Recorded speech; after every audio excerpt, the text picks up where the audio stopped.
ევროპარლამენტის საგარეო საქმეთა კომიტეტის სხდომაზე დღეს საქართველოს შესახებ ყოველწლიური ანგარიში განიხილეს. ანგარიშის ავტორი და წარმდგენი საქართველოს შესახებ მუდმივი მომხსენებელი ევროპარლამენტარი რასა იუკნევიჩიანი იყო. ანგარიშის განხილვისას საქართველოს შესახებ რამდენიმე ფაქტორი გამოიკვეთა, რომლის მიხედვით განგრძობადმა რეპრესიებმა, ოპოზიციური პარტიების აკრძალვის მცდელობებმა და შეზღუდვებმა სამოქალაქო საზოგადოებაზე საბოლოოდ შეიძლება უვიზო მიმოსვლის შეჩერება გამოიწვიოს. ანგარიში ასევე ხაზს უსვამს მიზნობრივი სანქციების დაწესების აუცილებლობას იმ პირებისთვის, ვინც საქართველოს დემოკრატიულ უკუსვლაზე ადამიანის უფლებების დარღვევასა და პოლიტიკური ოპონენტების დევნაზია პასუხისმგებელი. დოკუმენტის თანახმად ქართულმა ოცნებამ არა მხოლოდ შეაჩერა, არამედ ფაქტობრივად შეატრიალა საქართველოს ევროპული ინტეგრაციის კურსი. ანგარიშის განხილვისას რასა იუკნევიჩიანემ იმედგაცრუება გამოხატა საქართველოში არსებული მდგომარეობის გამო და თქვა, რომ ცხრავე პრიორიტეტის შესრულებაში, რაც საქართველოსთვის კანდიდატის სტატუსის მინიჭების პირობა იყო, უკუსვლა შეინიშნება.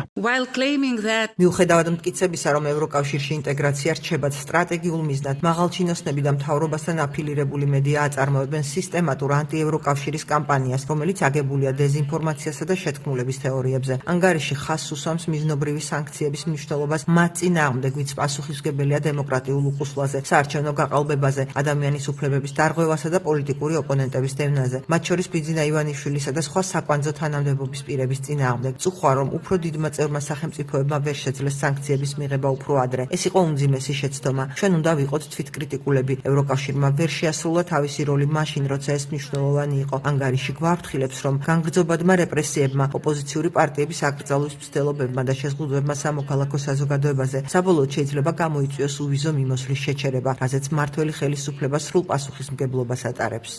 ანგარიშის თანახმად შეუძლებელია საქართველოს ხელისუფლებასთან თანამშრომლობა, მანამ სანამ არ მოხდება მათი ამჟამინდელი რეპრესიული კურსის, შეზღუდვებისა და დაფრი ანტიევროპული დეზინფორმაციის მკაფიო შეცვლა. გერმანელი ევროპარლამენტარის ტობიას კრამერის შეფასებით, საქართველოს ადგილი ევროპაშია, თუმცა ქართული ოცნების გარეშე. როდესაც დემოკრატიული უკუსვლის დეფინიციას ვეძებთ, ლექსიკონი აღარ გვჭირდება, უბრალოდ თბილისში ჩაფრენაა საკმარისი. ქართული ოცნება ყველაფერს აკეთებს საკუთარი ხალხის ევროპული ამბიციების დასაკნინებლად. ისინი რუსეთის გზას ადგანან და საკუთარ თავს პუტინზე დამოკიდებულს ხდიან. მიმაჩნია, რომ ეს მათი მხრიდან გეოპოლიტიკურად ძალიან მოკლე ხედვის სტრატეგია, ხოლო ხალხისთვის საშინელი, რადგან მათ ახლა იმაზე ნაკლები თავისუფლება აქვთ, ვიდრე ოდესმე ჰქონიათ და არ შეუძლიათ თავისუფლად პროტესტი. ჩვენ გვაქვს ინფორმაცია, რომ ქართულმა ოცნებამ საკუთარი ხალხის წინააღმდეგ დემონსტრაციებისას პირველი მსოფლიო ომის დროინდელი ქიმიური იარაღი კი გამოიყენა. ეს სრულიად მიუღებელი იქნება, თუ კი BBC-ის მიერ გავრცელებული ინფორმაცია დადასტურდება, თუმცა მტკიცებულებები ამაზე მიუთითებს. ერთადერთი რაც საქართველოსთან მიმართებით ჯერ კიდევ იმედს იძლევა, ქართველი ხალხია. ეს არის ისეთი ადამიანების სიმამაცე, როგორიც მზია ამაღლობელი, რომელსაც სახაროვის პრემია სრულიად სამართლიანად გადავეცით. ესენი არიან ის ადამიანები, რომლებსაც საქართველოში ჩასვლისას ხვდებით. ისინი, ვინც კვლავ გადიან ქუჩაში, მიუხედავად იმ საფრთხისა, რომლის წინაშეც დგებიან. ასე რომ ჩვენ კვლავ გავაგრძელებთ შესწორებების წარდგენას, განსაკუთრებით იმისათვის, რომ ნახოთ, როგორ შევიმუშაოთ ეფექტური სანქციები ქართული ოცნების მთავრობის წინააღმდეგ, ისე რომ არ დავაზიანოთ საქართველოს მოსახლეობა. ჩვენი პოზიცია მკაფიოა. საქართველო ეკუთვნის ევროპას, ქართული ოცნება კი არა.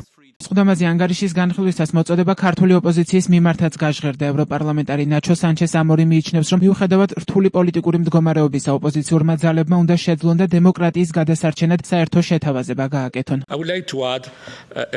სურს გავაკეთო მოწოდება საქართველოში ოპოზიციური ძალების მიმართ. მათ უნდა გამოიჩინონ კეთილი ნება, მათ უნდა შექმნან ერთგვარი საერთო შეთავაზება. მე არ ვსაუბრობ საარჩევნო ალიანსებზე. ქართული ოცნება რა თქმა უნდა ანადგურებს ოპოზიციურ პარტიებს, მაგრამ მათ უნდა ეცადონ შესთავაზონ პოლიტიკური ვარიანტი ქვეყანაში დემოკრატიის დასაბრუნებლად. ეს არის ერთ-ერთი ამოცანა, სადაც ჩვენ გვაქვს ვალდებულება დავეხმაროთ ამ პარტიებს, რათა სცადონ ამ დონის ურთიერთგაგების მიღწევა. ევროპარლამენტში საქართველოს როგორც ევროკავშირის კანდიდატი ქვეყნის სტატუსის მქონე სახელმწიფოს შესახებ წარდგენილი ანგარიში 2025 წლის შემდეგ მეორე დოკუმენტია. ანგარიში ასევე ნათქვამია, რომ ევროპარლამენტი გმობს იმ კანონმდებლობის მიღებას, რომლის მიზანი სამოქალაქო საზოგადოებისა და მედიისთვის საერთაშორისო ფინანსური მხარდაჭერის მიღების შეზღუდვაა. ამ ანგარიშის მეშვეობით ევროპარლამენტი კიდევ ერთხელ გამოდის მოწოდებით გათავისუფლდნენ პოლიტპატიმრები და გაუქმდეს საკანონმდებლო აქტები, რომლებიც დემოკრატიული გარემოს ჩამოყალიბებას ხელს უშლის.